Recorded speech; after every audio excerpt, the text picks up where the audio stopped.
داشتیم می‌اومدیم سمت دفتر، یا آقای اومد جلو من داره گرفت آقایی که من با خانومی مطلقه با مدت 1 سال دوست بودم و به کرات با هم رابطه جنسی برقرار کردیم. الان که روابطمون خراب شده یا به اصطلاح امروزی ها کات کردیم، خانم میگه من میرم از شما شکایت میکنم که شما به زور به من دست درازی کردین یا اصطلاحاً تجاوز به اون صورت گرفته. مجازات من چیه؟ آیا من مجازات میشم ضمن اینکه من صیغه رو خودم خوندم؟ تکلیف من چیه؟ باید چیکار کنم؟ اگر خانم زیر بار نره چی؟ ببین در ابتدا بسا که من لازم خدمت شما عرض کنم که مجازات تجاوز به عرف اعدام، اما در فرضی که این دوستمون بیان کردیم یا صیغه رو خودمون خوندیم، در هیچ جای قانون هم ما نداریم که ثبت صیغه الزامی باشه.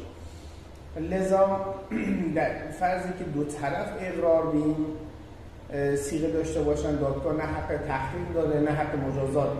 اما در فرضی که خانم منکر باشه، اینجا دادگاه قرار اناعه صادر میکنه تا آقا بره رابطه زوجیت رو اثبات کنه و در فرضی که نتونه اثبات کنه، چون اینجا زنای غیر محسن صورت گرفته، مجازات هر یک تاکید میکنم مجازات هر دوی اونها صد ضرب